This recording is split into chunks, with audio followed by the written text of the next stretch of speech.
So in today's video, I'm going to be reminiscing in all the things we had to deal with growing up in an African household. Who asked you to open your mouth? That was the most hurtful thing you could have done to me. That was absolutely traumatic. When your parents call you by your actual government, you're gonna die. Pulling up, being on swerving. Bad bitch pushing on curving. Run it up like a nigga earning. Gotta check, now a nigga smurfing. Pull up in a rose, now she wanna roll. Everybody talking, but they coming to the shows. Pull up in a rose, now she wanna roll. Everybody talking, but they coming to the shows. Hey guys, welcome back to my channel. It's Isabelle and we're back in the building in the gaff. Okay, for today's video, I'm gonna be taking you guys on a trip back to your childhood, a trip down memory lane. I'm going to be telling you about things we had to deal with growing up in an African household. Before we begin, if you're new, make sure you subscribe to my channel. Why? Because I upload every Monday, Wednesday and Friday at 4 PM without fail. So without further ado, let's get into the video. Number one, everybody, when I tell you everyone can relate to this, if you don't, you're actually not African. I'm so sorry. When your parents call you by your government name, it's a wrap. Pause this whole thing right now. Pause this whole thing right now. Cut the cameras. Cut the cameras. When your parents call you by your actual government, you're gonna die. You're in trouble. You will not see the light of day for a couple of days, no cap. With me, I've got about 6 billion different nicknames. I've got Izzy, IZZA, IZZA, Unita, Sally. Like, I've got so many nicknames, it's a joke. I barely know my own government. But when my dad says, Isabelle, oh, it's over for me. I better start sprinting down them bloody stairs, mate. You better try to act like all naive, like I don't know what's going on, like, we papa, like, yes dad, like, what's up? And he's looking at you and you're thinking, let me just take the punishment. Let me just hack it and let me just get back to my room so I can cry. Number two, this is for my ladies. Whenever I was on the phone to like a guy, you better not let your parents catch you. Here's the thing that never made sense to me, right? Whenever I was talking to my girlfriends, no one would ever come and bother me. Now, you hear one bass in the phone, sprinting up the stairs, and my mum will come in my room to ask me for stupidness. She'll come and be like, Isabelle, do you know today was Wednesday and Wednesday was a good day? And I'm looking at the woman, I'm thinking, what's going on? Like, I never understood how my parents always knew it was a guy who was on the phone whenever they entered my house. Like, low-key, they were listening at the door waiting for bass for them to come in. I was on the phone to my friend Dijon, right? And I was on FaceTime with him. My dad came in, I was thinking, do you know what? I'm actually a big woman, like, I don't need to hide my friends. Are we actually okay? Oh, hi dad, I'm on the phone to my friend Dijon, like, say hi. My dad said, hang up the phone. What? So now I'm thinking, oh great, Isabel's done something wrong, she's in trouble. Hang up. Why is my man now asking me, how was your day today? Telling me about his day at work, and I'm thinking, this is what you've built so much suspense. Well, my heart was going clickety-click. This is what you wanted to tell me. Can you make it make sense, please? Sorry, excuse me, are you subscribed? Because you've made it up to this point of the video. I know, one, you relate for all of them, especially if you're African. Second of all, if you're not, you probably laugh and thinking, wow, thank God I was not brought up in this household. So make sure you subscribe, 3 videos a week. One of them is a uni related video. Comment down below that you're part of the squad, let me know, gang. Give the video a thumbs up and just enjoy the rest of the video. Okay, right, number 3, let me know if this is just me who did this. When you go to parents' evening, all now, the whole term, you've been doing alright, you know, working hard.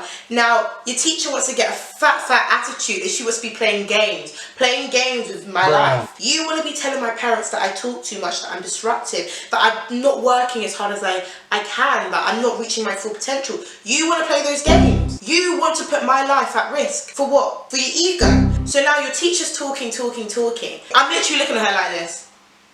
Wow, okay. Do you know what? If I do make it into school on Monday, because I don't know what my punishment's going to be, but if I do make it into school on Monday, you and me will be having words. So your teacher's talking now. Mum's right here, dad's right here. They're looking at the teacher. Then at the same time, they look straight at you. They're waiting. Your parents are waiting for you to make eye contact with them, to do something, to say something.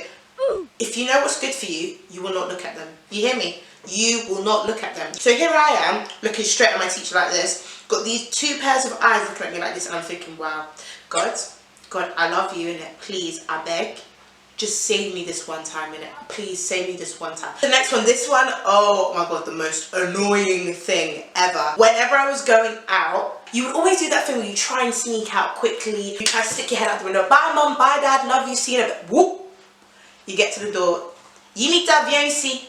Oh, where are you going? Oh, you know, just going out to go to the shops with my friends. Ah, who are your friends? It's become an interrogation and you're not going to see them. Long story short, you're not leaving your yard. Oh, who are your friends? Oh, Jessica, Lucy, Sophie, Mark, and James. Who's Mark? Mark is a friend.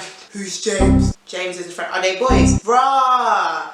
Yeah, Dad, they are. Are you actually okay, Father? Are you okay? I love you, innit, but are you actually okay? Another thing my parents used to love to do is if they didn't like one of my outfits, they would do this passive aggressive thing and it would always hit my soul. Ah, so that's what you're wearing? I'm like, yeah, the fuck? Are you not gonna put on a coat? Dad, it's actually summer, so I didn't think I would, you know, need a coat. You know this London, you need to put on a coat because it will change and I don't, you're not really well protected. I'm just gonna go and get myself a winter coat when it's 28 degrees outside. I hope that makes you feel better. If I didn't listen and I left the yard without my coat, because you know what, Dad, I don't want to hear it from you. I would be so nervous to come back home and do one sneeze. I would refuse to sneeze the minute I come back home. I'll be like this. No cough, no sneeze, nothing, Dad, nothing. It's alright. If I sneeze, not only will I be in trouble, but then you told me so. So next time I go out, I have to wear a winter jacket, a scarf, and a hat and gloves in summer. This was one that I just never understood in it. Why is it my auntie, that one auntie that you see at Christmas, New Year's, and maybe one other occasion, you don't even really speak to like that. She wants to come up to you, be asking you about your goals, what you want to do. You know what, I'm training to be a dancer, I'm taking it really, really seriously. Bear in mind, I've been booking jobs and getting paid for those jobs. It's serious hustle, you get me? Come on. Oh, okay, so what are you going to do if it doesn't work out? You know what? I was actually 8 when you asked me the question, so I didn't really think that far ahead, but maybe, you know what, I might be a creative director or do acting or something like that in the performing arts industry. Oh really, why didn't you, look into becoming a doctor?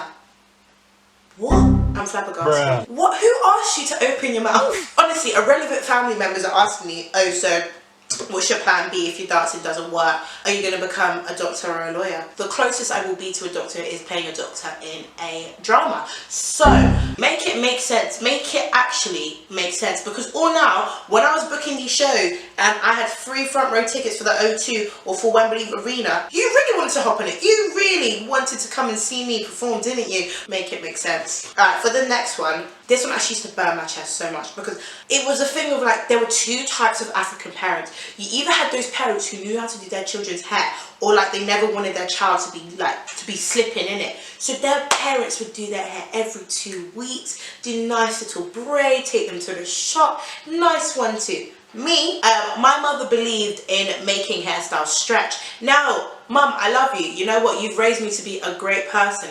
But Mum, you've done me so dirty. Oh no, my mum knows how to do hair. She knows how to do hair real good. But she used to do the big, chunky cane rows to the back of my head, and she said, we'll leave it for 2 months. Sorry? My mum used to stretch out the hairstyle like there was no tomorrow, you know what I mean?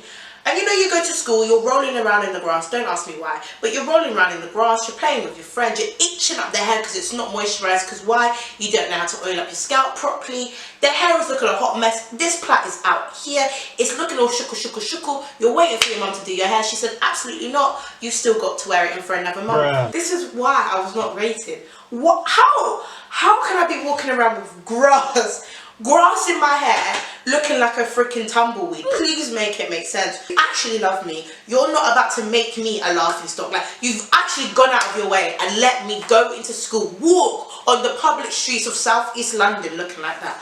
That was disrespectful. That was the most hurtful thing you could have done to me. That was absolutely traumatic. Honestly, it was a whole pandemic. Year 8, Year 9, a little bit of Year 10 me, we were making the hairstyle stretch. If you knew me during those times, I deeply apologise for what you had to witness on a weekly basis, on a daily basis even, because it was not my proudest moments. And the smart thing to do would have been learn how to do your own hair. Me, I just dealt with it. For my Africans who had to deal with that, I'm so sorry. Do you know what? I feel you. So guys, we've come to the end of the video. I hope you enjoyed it. I enjoyed filming it. So if I enjoyed filming it, you enjoyed watching it. So give it a thumbs up. Comment down below what other videos you'd like to see. And if I do film your video, you will be getting your own personal shout out. Share this video with at least one person, because if you all did that, we'd be past the goal of 1k and to our new goal of 10k and beyond, baby. Watch my last video, it's right over there. As always, I love you guys so much, and I hope to see you in my next video. Bye. Mwah. Oh my god, I've actually done that. I've done that whole thing in one take. Oh, I'm amazing. Alright, bye guys. I heard the man say, one day I don't play, from Monday to Sunday. I heard the man say, one day I don't play, from Monday to Sunday.